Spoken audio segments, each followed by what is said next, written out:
Like, comment, share, and subscribe naman dyan mga idolo. Maraming salamat po. Sa sandaling iyon, nagsalita ng malakas si Weiweian, kahit na ganoon. Ngayong nag-ingat na kayo, ituring niyo na lang akong kasuklam-suklam na may masamang motibo, pakiusap, bigyan niyo ako ng kamatayan. Humanga si Duan Muxiang sa kanyang tapang, siguro tama ang kapatid, baka nagkaroon na talaga siya ng malaking pagsasakatuparan. Isa-isang binigkas ni Weiweian ang mga salita, oo, nagkaroon ako ng malaking pagsasakatuparan. Lumapit si Lasho sa kanya, at tumingala si Weiweian, nagtagpo ang kanilang mga mata. Sabi nila ang mga mata ay bintana ng kaluluwa, at mula sa kanyang mga mata, malinaw na si Weiweian ay walang takot, maging matapang. Hindi ka ba talaga natatakot? Tanong ni Lasho. Mariing umiling si Weiweian, wala akong kinatatakutan, kahit kamatayan. Bahagyang ngumiti si Lasho, paano kung balak kong pumatay ng higit pa sa iyo? Sa mga salitang ito, natigilan si Weiweian, at natahimik ang buong bulwagan. Hindi inaasahan ni Ming Shiren at ng iba pa na magiging malupit ang kanilang master, nagpapalitan ng makahulugang tingin. Hindi komportable si Wuan, bakit kailangang pahirapan ako ng Pavilion Master? Tiningnan siya ni Lasho at malamig na umismid, dahil hindi ka tapat. Nang marinig ito, natigilan si Weiweian ng ilang segundo bago nagmamadaling nagtangkang ipagtanggol ang kanyang sarili, hindi ito mahalaga, walang ibang mahalaga. Hindi ba ang Evil Sky Pavilion ay, hindi, putol ni Lasho, mahalaga ito. Dahil nais mo ang kamatayan, personal kong ipagkakaloob ito. Nagpakita ng malungkot na ekspresyon si Weiweian at nagbitiw, sige, kung gayon. Pitik ng daliri ni Lasho malapit sa noo ni Weian, nagkokonsentra ng primal energy sa kanyang dulo ng daliri. Sa isang malakas na pitik, hindi makontrol na lumipad pa atras si Weiweian. Mabilis na humakbang pasulong ang mga sundalo sa likuran niya upang suportahan siya. Naguluhan ang mga disipulo sa eksenang ito. Ang mga pamamaraan ng kanilang master ay nakakatakot, kahit ang isang makapangyarihang tao tulad ni Renbing ay maaaring mapatay sa isang sampal, ngunit si Weiweian ay tila na itapon lamang ng walang pinsala. Hindi pinansin ni Lasho ang naguguluhang tingin ng kanyang mga disipulo, nakatitig kay Weiweian. Si Weiweian ba ang nagtataglay ng 7 dahon na avatar? Nagulat na sumagot si Weiweian, nag-amin na ako. Kung nais niyo akong patayin, pakiusap, bigyan niyo ako ng mabilis na wakas. Malamig na umismid si Lasho, hanggal. Magtapat ka ng totoo, at baka patawarin kita sa krimen ng pagpapanggap. Pagpapanggap, naguluhan ang mga disipulo, nang inag ang buong katawan ni Weiweian at tumingin ng hindi makapaniwala, Elder, hindi ko maintindihan ang ibig niyong sabihin. Naging mas matindi ang boses ni Lasho, naging sikat si Weiweian sa larangan ng digmaan, namumuno sa mga hukbo. Nang pinamunuan niya ang kanyang mga tropa sa hilagang hangganan, nakipaglaban siya laban sa mga dayuhang tagapaglinang. Sa gitna ng isang malaking labanan, binuksan niya ang ika-7 dahon. Ang kanyang kultibasyon ay malalim, may mataas na posisyon, isang tunay na general na bumangon mula sa patay. Hindi naintindihan ni Muxiang ang kahulugan ng mga salita ng kanyang master, ngunit nagtangkang magmukhang naiintindihan niya. Naguluhan din si Siu Honor, ngunit nagtiwala siya na may dahilan sa mga pahayag ng kanyang master. Gayunpaman, nagkaroon ng sandali ng pagsasakatuparan si Ming Shiren. Tinapik niya ang kanyang noo at bumulalas, nakuha ko na ngayon. Peking ka pala sa simula pa lang. Kaya pala parang isang pag-arte. Handa kang maging tagapagligtas, medyo marangal nga, ngunit ang iyong kultibasyon ay hindi tugma. Masyadong matigas ang iyong kilos. Sa kabila ng pagtatangkang magmukhang handa kang harapin ang kamatayan, kulang ka sa determinasyon at nakamamatay na aura ng isang sundalo. Bukod dito, sinasabing ang mga tenyente ni Weiweian ay kahanga-hanga, kahit sa antas ng 3 o 4 na dahon. Sino ang mga mahihinang ito na dinala mo? Ano ang tunay mong pangalan?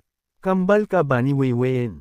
Hinimas ni Lasho ang kanyang balbas, tumanggo ng may kasiyahan. Bagaman ang pagsusuri ni Ming Shiren ay tila medyo parang karunungan pagkatapos ng pangyayari, ang mga tanong na itinaas ay eksaktong kung ano ang pinag-iisipan ni Lasho. Sa katunayan, Mula nang pumasok ang Weiweian na ito sa Great Hall, alam na ni Lasho na hindi siya ang tunay. Ibinunyag ng kanyang tunay na paningin ang tunay na antas ng kultibasyon ng lalaki.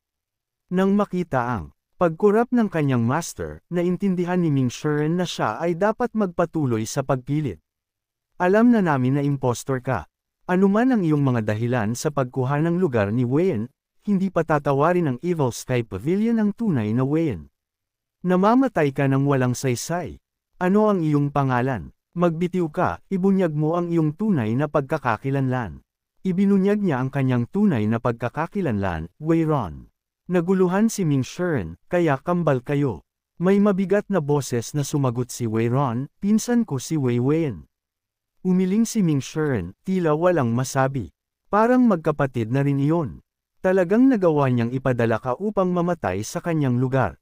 Kusang nagsimulang tumulo ang luha ni Ron, kung hindi ako mamamatay, ang buong pamilya ko, 100 tao, ay papatayin.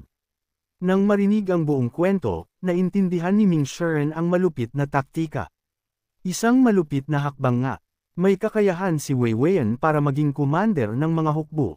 Buntong hininga ni Weiron, wala akong pagpipilian. Wala kang pagpipilian, ngunit tiyak na nagpractice ka ng marami sa bahay upang gumanap. Nang una kitang makita, akala ko ikaw talaga ang dakilang general. Pagkatapos ng lahat, walang sinuman sa Evil Sky Pavilion ang nakakita sa tunay na Weiweian. Mahusay kang nagsanay, ngunit sa kasamaang palad, hindi mo kayang linlangan ang mapanuring mata ng aming master, sabi ni Ming Shiren.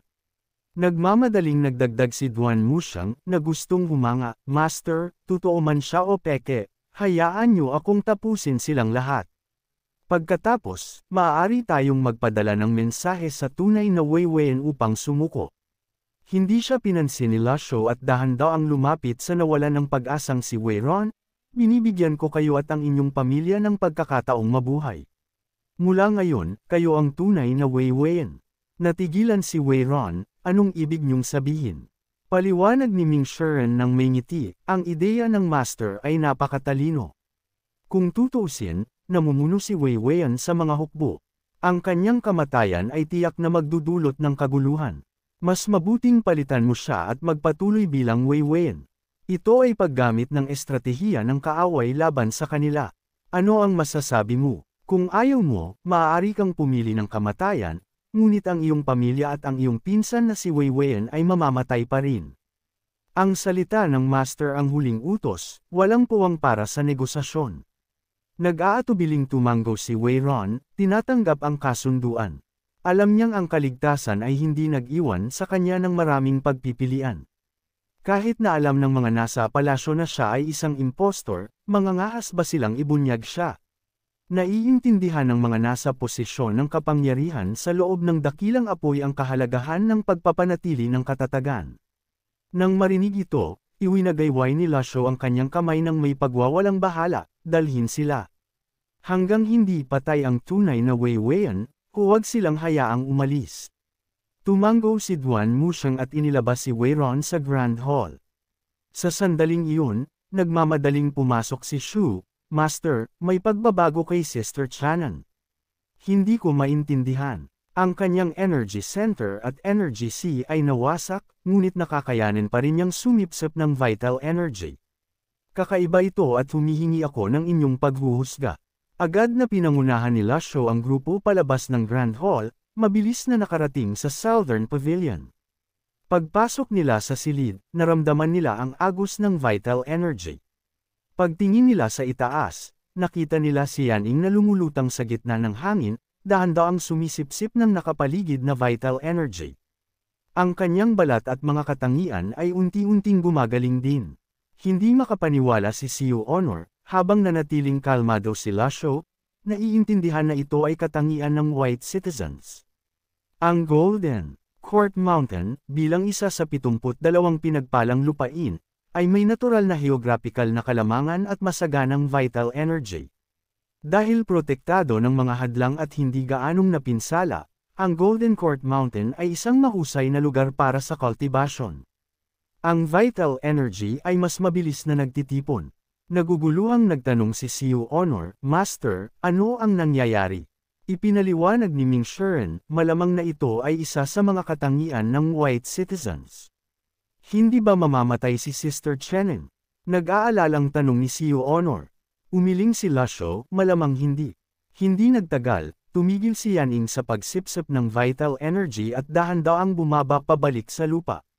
Pagbukas ng kanyang mga mata, nang makita si Lasho, biglang naging agitated ang kanyang ekspresyon at nagmamadaling lumuhad upang magmakaawa. Nalaman na ng disipulo ang tunay na salarin sa likod ng mga eksena. Pakiusap, bigyan niyo ako ng pagkakataon na personal na wakasan ang magnanakaw na ito at tuparin ang aking hiling. Pagkatapos nito, tatanggapin ko ang kamatayan bilang kabayaran sa aking mga kasalanan. Nang marinig ito, mabilis na nagtangkang magpaliwanag si Ming Shiren, ang Weiweian na iyon ay isang impostor, huwag kang malito, Yetanan. Naguguluhan si Yetanan, nakikinig habang ipinapaliwanag ni Ming Shiren ang buong kwento at ibinunyag din ang kanyang pagkakakilanlan bilang isang white citizen.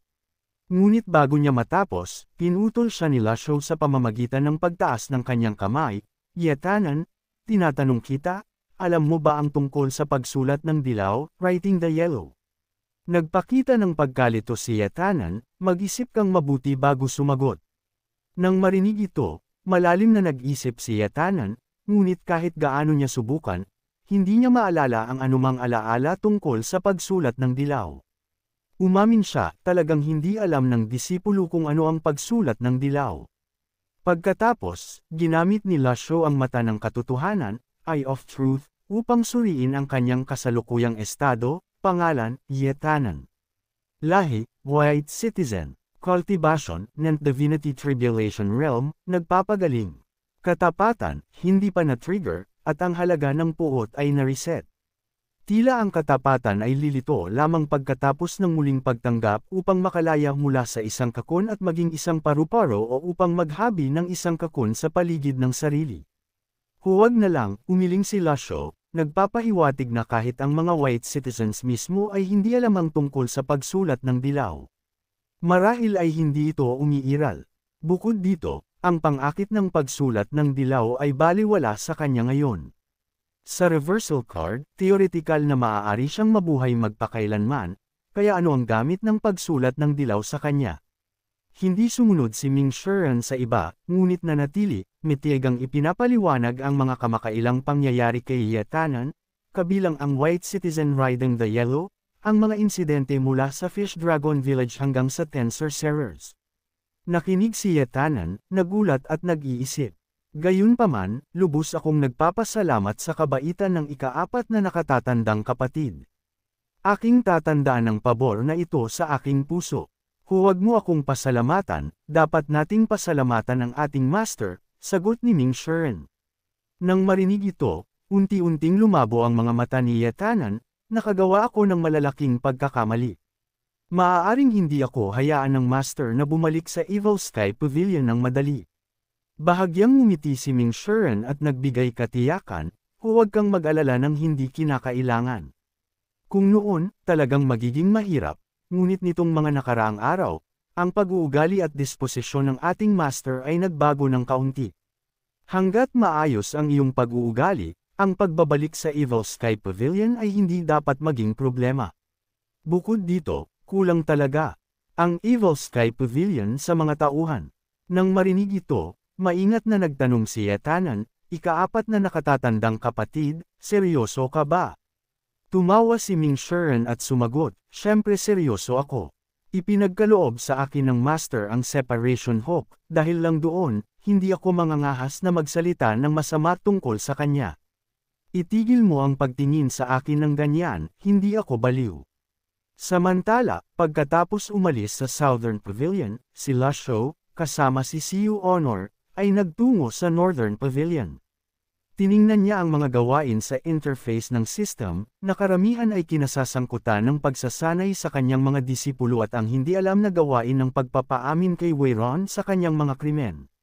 Nagtanong nang may pag-usisa si Siu Honor, Master, bakit tayo pupunta sa Northern Pavilion? Tiningnan ni Lasho si Siu Honor, na tila may iniisip, at nagtanong, ano ang problema? Kinakabahan, nagsimula si Siu Honor, Ang disipulo ay nagpa-practice ng Supreme Purity Jade Sleep nitong mga nakaraang araw at nararamdaman kong may mali. Tumango si Lasho at sumagot, maghintay ka hanggang matapos ko si Fan Showen.